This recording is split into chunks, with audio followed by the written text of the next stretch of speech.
जय श्री कृष्ण दोस्तों, हर हर महादेव। मैं पूनम पांडे आप सभी लोग का शक्ति कुंज चैनल पे बहुत बहुत स्वागत करती हूँ। इस साल 2025 में फाल्गुन पूर्णिमा तिथि पे अर्थात होली के दिन चंद्र ग्रहण लगा था और अब सूर्य ग्रहण लगने वाला है। सूर्य ग्रहण तब लगता है जब पृथ्वी, चंद्रमा और सूर्य एक ही समय पर एक दूसरे के बीच से गुजरते हैं। इस साल का जो लगने वाला सूर्य ग्रहण है यह आंशिक सूर्य ग्रहण है।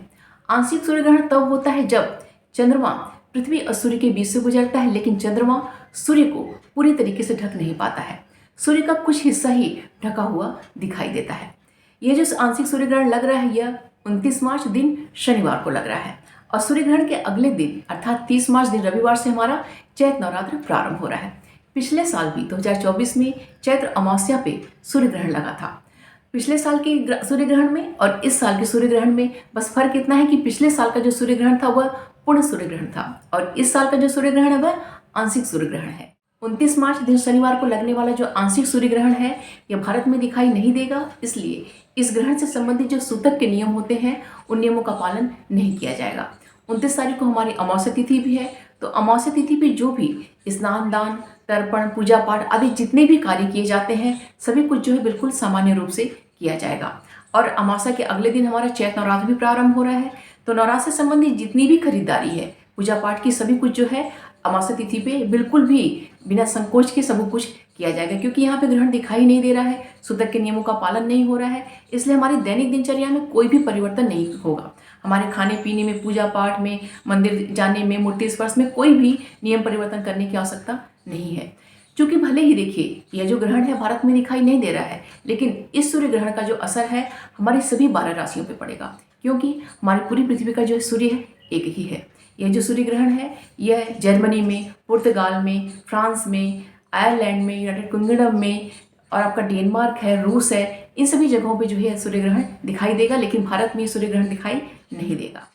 29 मार्च दिन शनिवार का जो आंशिक सूर्य ग्रहण लग रहा है, भारतीय समयानुसार इस आंशिक सूर्य ग्रहण का जो समय है वह दोपहर में 2:20 से यह ग्रहण शुरू हो रहा है और शाम में 7:17 पे यह जो आंशिक सूर्य ग्रहण है वो अपने पीक पे रहेगा और शाम में 13 पे यह जो आंशिक सूर्य ग्रहण है वह पूर्ण रूपेण समाप्त हो जाएगा। यह जो सूर्य ग्रहण है यह मीन राशि में लग रहा है और इस समय जो सूर्य नक्षत्र है वह है उत्तर भाद्रपद। ज्योतिषीय मान्यताओं के अनुसार सूर्य ग्रहण का जो असर है वह ग्रहण लगने के अगले 15 दिनों तक ज़्यादा दिखाई देता है। भले ही आपके यहाँ जो ग्रहण दिखाई दे या ना दे, लेकिन इस सूर्य ग्रहण का जो असर होता है वह सभी जगहों पे जो है 15 दिनों में ज़्यादा दिखाई देता है। भारत में यह भले ही सूर्य ग्रहण दिखाई नहीं दे रहा है, इसके जो सूतक के नियम है उसका पालन हम नहीं कर रहे हैं, लेकिन सूर्य ग्रहण के लगने पे जो नकारात्मक ऊर्जा निकलती है वह नकारात्मक ऊर्जा सेंसिटिव लोगों को प्रभावित करती है और जो गर्भवती औरतें होती हैं वो ज़्यादा सेंसिटिव होती है, क्योंकि उनके गर्भ में एक छोटा शिशु जो है वो पल रहा होता है और वो जो बच्चा है वह इस ग्रहण से निकलने वाली नकारात्मक ऊर्जा से प्रभावित हो सकता है। क्योंकि हम सभी जानते हैं और हमारे समाज में बहुत सारा जो है ऐसे केसेस देखने को मिलते हैं कि जो बच्चे पैदा होते हैं तो पैदाइशी ही वो विकलांग पैदा होते हैं और आगे जाके मेडिकल साइंस में उसका कोई भी ट्रीटमेंट नहीं मिलता है। तो ज्योतिषीय गणना के अनुसार अगर देखें, उनके दृष्टिकोण से अगर देखें तो ऐसे जो विकलांग बच्चे होते हैं, जो पैदाइशी ही जो विकलांग होते हैं, ये जो ग्रहण से ही इफेक्टिव होते हैं। तो हमें रिस्क क्यों लेना, तो कारण कुछ भी हो, तो ऐसी स्थिति में जब ग्रहण काल का समय है तो जो गर्भवती औरतें हैं उन्हें मंत्र जाप करना चाहिए, स्तोत्रों का पाठ करना चाहिए। अपनी जो धार्मिक पुस्तकें हैं, जैसे पुस्तकें हैं जो रामचरितमानस है, भगवत गीता या अन्य कोई भी धार्मिक पुस्तक है उसका जो हमें पाठ करना चाहिए। अगर आप मंत्र जाप नहीं कर पा रही हैं तो अपने ही कमरे में जो है आप मंत्रों को प्ले कर दीजिए, मंत्र जो है बजते रहें। जिससे क्या होगा कि एक पॉजिटिव रेज जो है, एक ऊर्जा जो है आपके चारों तरफ रहेगी और सूर्य ग्रहण से निकलने वाली जो नकारात्मक ऊर्जा है वो आपको प्रभावित नहीं कर पाएगी।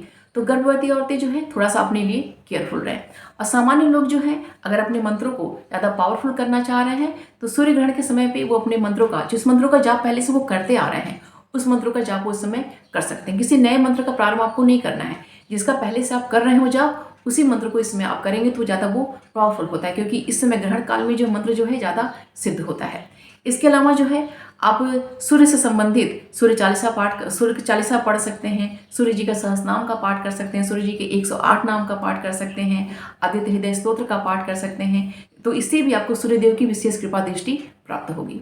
तो अगर देखिए कोई भी लाभ लेना चाह रहे हैं तो आप जो है ग्रहण काल में वो करके उसको लाभ को आप ले सकते हैं। सूर्य ग्रहण का जो नकारात्मक प्रभाव होता है वो अगले 15 दिनों तक हमें देखने को मिलता है। और ग्रहण के अगले दिन हमारा नवरात्र प्रारंभ हो रहा है। तो हम सभी को और जो है 30 मार्च को दिन रविवार को अपने पूरे घर में जो है गंगा जल का छिड़काव करना चाहिए। जल में जो है नींबू डाल के अपने घर में जो है पोछा लगाना चाहिए। उगते हुए सूर्य को हमें सूर्य अर्घ्य देना चाहिए। रविवार का दिन है तो इससे भी हमें सूर्यदेव की विशेष कृपा दृष्टि प्राप्त होगी। और 9 ग्रहों को बैलेंस करने के लिए, उनकी अनुकूलता प्राप्त करने के लिए इस दिन माँ जगदम्बा, माँ भगवती का हमें बहुत ही श्रद्धा भाव भक्ति के संग उनका हमें आह्वान करना चाहिए, क्योंकि माँ जगदम्बा उनके जो 9 स्वरूप हैं वो 9 ग्रहों को बैलेंस करते हैं। इसलिए ये पूजा पाठ बहुत ही श्रद्धा भाव भक्ति से करिए और उनका आवाहन करिए और जीवन में चल रहे समस्त प्रकार के संकटों को नाश करने के लिए उनसे प्रार्थना कीजिए। घर में सुख समृद्धि वास करे, इसके लिए उनसे आप प्रार्थना कीजिए। और माँ जगदम्बा को जो है कुमकुम आप लगाइए, जो टीका लगाइए, तो जो कुमकुम बच जाता है, टीका बच जाता है, उस कुमकुम को जो घर के आप सभी सदस्यों के माथे पे लगाइए। इससे एक सकारात्मक ऊर्जा प्राप्त होगी।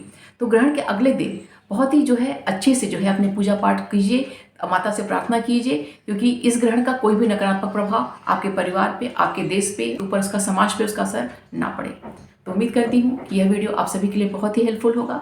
वीडियो जरा सा भी हेल्पफुल लगेगा तो प्लीज़ लाइक कीजिएगा, शेयर कीजिएगा अपने दोस्तों और रिश्तेदारों के संग। चैनल पे अगर नए हैं तो प्लीज़ चैनल को सब्सक्राइब अवश्य कर लीजिएगा। मिलते हैं अगले वीडियो में। अपना और अपनों का ख्याल रखिएगा। जय श्री कृष्ण। हर हर महादेव।